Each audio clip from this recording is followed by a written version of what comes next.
A number of years ago, during an NBC broadcast of the U.S. Open golf tournament, the station played the Pledge of Allegiance. The ones reciting the Pledge of Allegiance was a group of school kids. But the controversy came when NBC intentionally bleeped out the phrase, "under God." It naturally caught the attention of many Americans and was a topic of interest in the news. One wonders who they were trying to impress or not offend.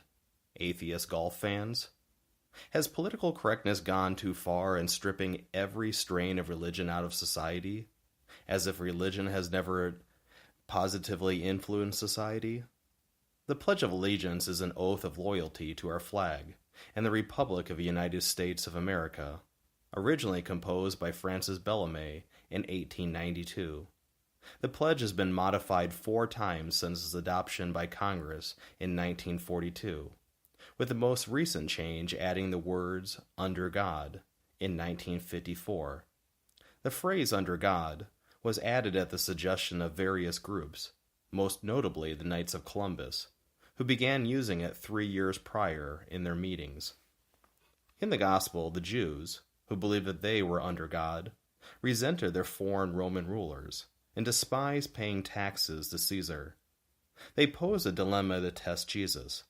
If Jesus answered that it was lawful to pay taxes to a pagan ruler, then he would lose credibility with the Jewish nation.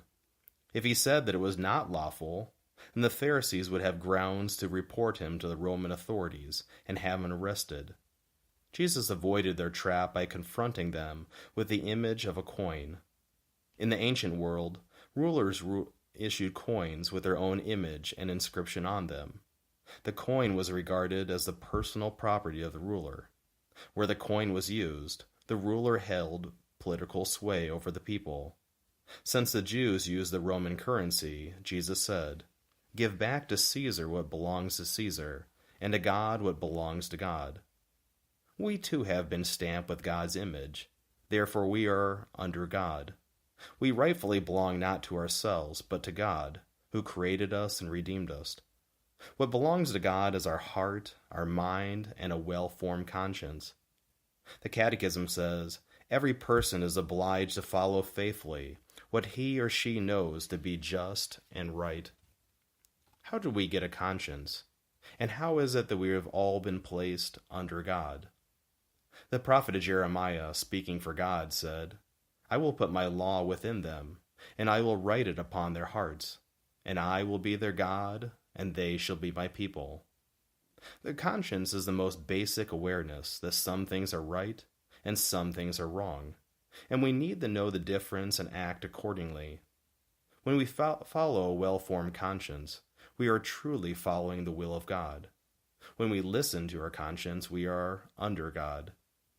If the phrase "under God" in our Pledge of Allegiance is lost, and God is denied, political power will know no limit.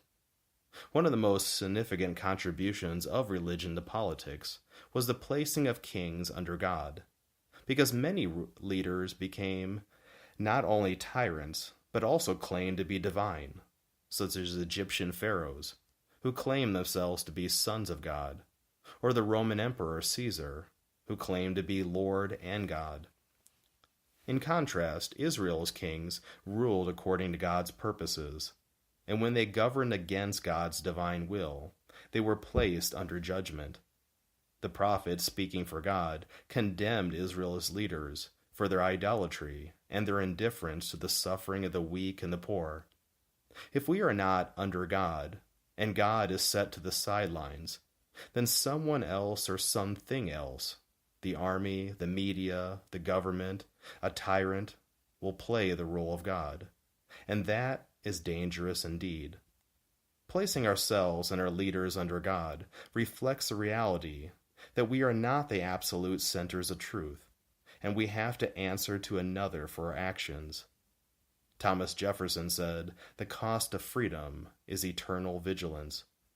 As people of faith, we must exercise our conscience to maintain eternal vigilance, because every Christian has a dual citizenship, both in their country and in the kingdom of heaven. We have been called to bring forth a better world, a kingdom of justice, peace, and love. I want our nation to be under God, and I want my soul to be under God, because the opposite would be disastrous. For St. Augustine said, "If you believe only what you like and reject what you don't like, then it isn't the gospel you believe, but yourself."